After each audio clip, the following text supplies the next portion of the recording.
டே கிரிஷ், இந்தா, நீ என்ன பண்றீங்க? இவன் என் ஃப்ரெண்ட் ஆதி. நான் இவன் கூட தான் வெளியே வந்து சாப்பிட. ஓ ஹலோ ப்ரோ. Hello bro. சரி வா, நான் ட்ராப் பண்ணிடுறேன்.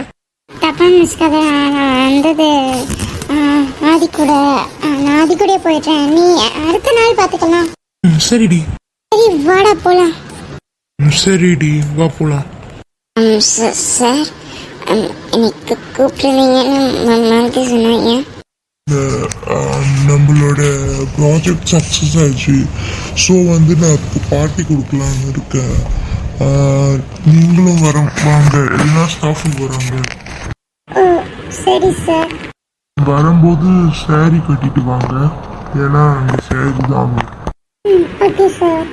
ஏய், எப்ப பார்த்தாலும் பூமிக்கா இல்ல ராதிகான்னு யாரு பெண்ணையாச்சும் சுத்துறியே. ஒரு பொண்ணை லவ் பண்ணி கல்யாணம் பண்ணுவோமே இல்லையாடா? பிளே பாய் மாதிரி சுத்திக்கிட்டு இருக்க. டேய் அண்ணா, எனக்கு ஒரு பொண்ணை பார்த்தேன். அந்த பொண்ணை பார்த்ததுலேருந்து என் மனசு சரியில்லைடா. என்ன லவ் பண்ணணும்னு தோணுச்சா? சொல்லியிருக்கல, ஒரு பொண்ணை பார்த்தா போதும், அந்த பொண்ணு தான் எனக்காக பிறந்தவன்னு தோணும் போது தான் அந்த பொண்ணை தான் நான் கல்யாணம் பண்ணுவேன், லவ் பண்ணுவேன்னு. அதே மாதிரி அந்த பொண்ணுக்கிட்ட எனக்கு ஃபீலிங் இருக்கு. அப்படின்னா என்ன, உன் லவ் சொல்ல வேண்டியதானே? முதல்ல அவளுக்கு என் மேல இன்ட்ரெஸ்ட் இருக்கான்னு நான் கண்டுபிடிக்கணும். அண்ட் அப்புறம் தான் நான் சொல்ல முடியும். சரி சரி, அப்படின்னா மற்ற பொண்ணுங்களை கழட்டி தானே விட போற? என்னை பத்தி உங்களுக்கு தெரியாதுல. அவ லவ் பண்ணனா நான் வேற யாராச்சும் லவ் பண்ணுவேன், அவ லவ் பண்ணனா வேற யாராச்சும். ஆனா நான் பிளே பாய்ன்றத விடவே மாட்டேன். ஏய் வேணாம், இந்த மாதிரி நீ பண்றது சரியில்லை. உன் வாழ்க்கைக்கு ஏதாச்சும் பிரச்சனை வந்துச்சுன்னா என்கிட்ட வந்துடாது. அதுக்கப்புறம் என்ன நடக்கும்னு எனக்கே தெரியாது. அந்த எந்த பிரச்சனையும் வராம நான் பாத்துக்கிறேன். பட் ஆனா எனக்கு ஒரு டவுட்டு, உங்களுக்கு யார் மேலேயும் லவ் இல்லையா? எனக்கு யார் மேலேயும் அவ்வளவும் லவ்வும் இல்லை, எந்த இன்ட்ரெஸ்டும் இல்லை. பார்த்து உங்களுக்கும் லவ் வந்துட போகுது. கருமத்தை நான் பண்ணிடுவேன்னு நீ நினைக்கிறியா? அந்த கருமம் என் வாழ்க்கையிலேயே இல்லை. பார்த்து வந்துட போகுது அந்த கருமம். அதெல்லாம் நான் அப்புறமா பார்த்துக்கிறேன். நீ இப்போ ஒழுங்கா அந்த பொண்ணுக்கிட்ட போய் உன் லவ் சொல்லு. இல்லைன்னா நீ இந்த மூடி பிளே பாயா சுற்றுறது உன் வாழ்க்கைக்கு தான் பிரச்சனை வரும். ஆனா எனக்கு இதுதான் பிடிச்சிருக்கு, நான் இப்படிதான் இருப்பேன், அதுதான் என்னோட பாலிசி. இப்படி இருக்காத, நல்லது இல்லை உனக்கு. எல்லாம் நல்லதுதான், நான் பார்த்துக்கிறேன். உன் வாழ்க்கை எப்படிதான் போகுதுன்னு எனக்கே தெரியல. நான் நீங்க நினைச்சுக்கிட்டீங்க நான் திருந்திடுவேன்னு. இன்னைக்காலும் பழைய கணேஷ் தான். எனக்கு வரப்போறவன்னா இவனை திருத்தணும். ஆனா இவங்க இந்த விஷயம் அந்த பொண்ணுக்கு தெரிஞ்சுன்னா ஏதாச்சும் பிரச்சனை வருமா?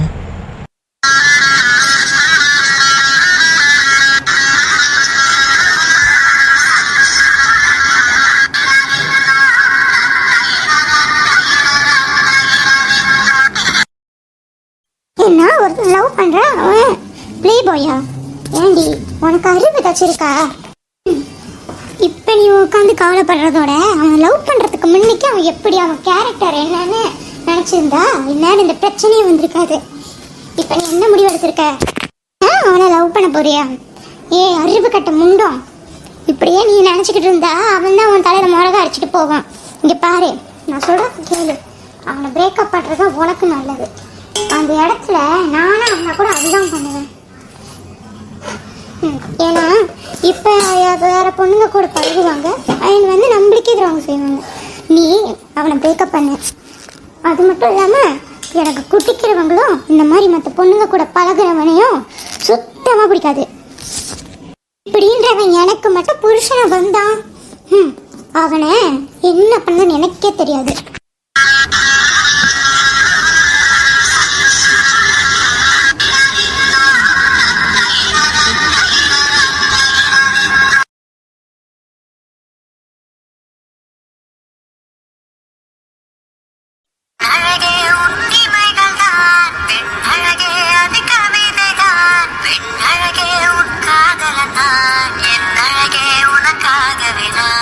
என்னை உனக்குள்ளே தொலைத்தேன்.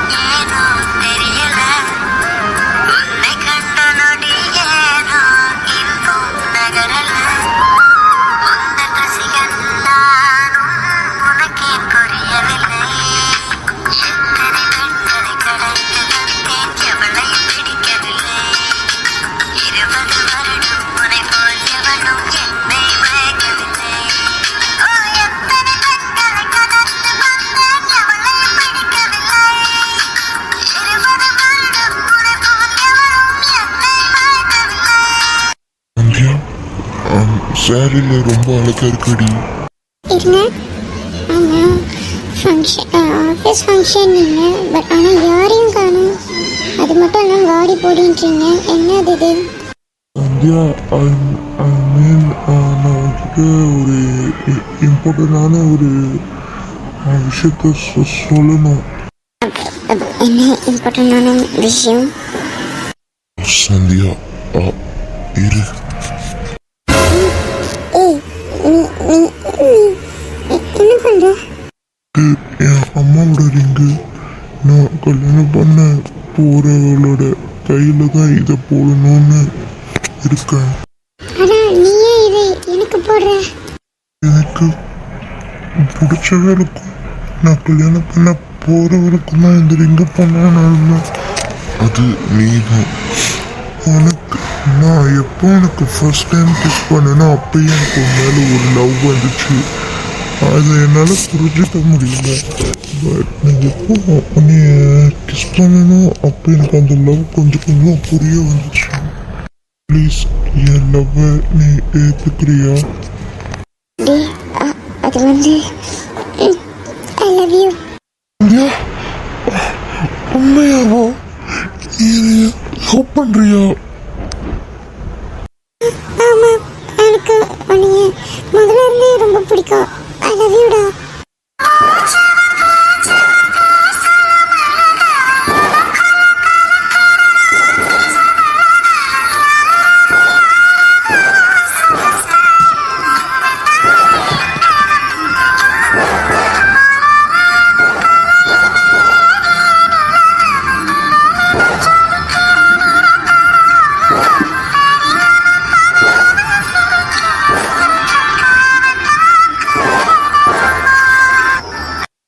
சந்தியா, நீ என்னை உண்மையாவே லவ் பண்றியா?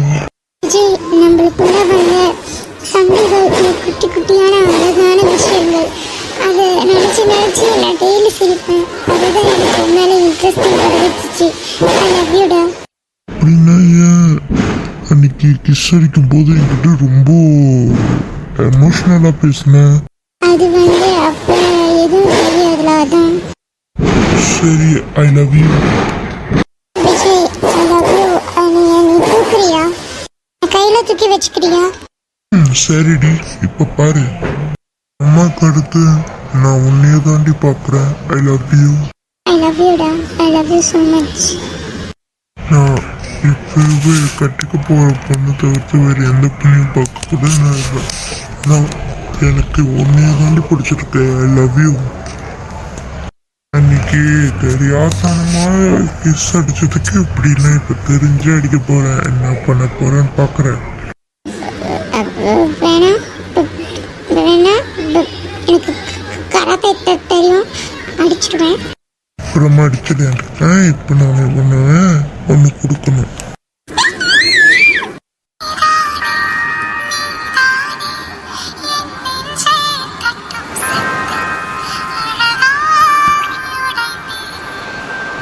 எனக்கு என்னென்னமோ தோணுது. என்ன சொல்கிறேன்? ஏன் கல்யாணத்துக்கு அப்புறம் தான் இப்போவே கல்யாணத்தை முடிச்சு இப்போவே எல்லாமே முடிச்சிடவா? இப்போடா நாட்டி பாய். நாட்டி போய் நாட்டி பண்ணவா? ஆஃபீஸ் இருக்கு. ஆஃபீஸோட எம்டியே உன்னை பார்த்து மயங்கிட்டேன். இதுக்கப்புறம் என்ன? கொன்றுவேன். என்னை ஏற்று விடு. நானே உன்னை பைக்கில் ஏற்றிட்டு போய் விட்டுறேன். சரிடா. ஐ love you. I love you, I love you, I love you. எத்தனை வாட்டி சொன்னாலும் ஐ லவ் யூ தாண்டி. ஐ மீன் பாட்டு. இந்த பாட்டு போடுங்க. காதல் ஆசை யாரை விட்டதோ, இந்த சாங் போடுங்க. அட்மின். ஏய், அட்மின் நான் சொன்ன கேட்பாங்க. அட்மின் ப்ளீஸ், அட்மின் லவ்வுக்காக போட்டு விட்ருங்க.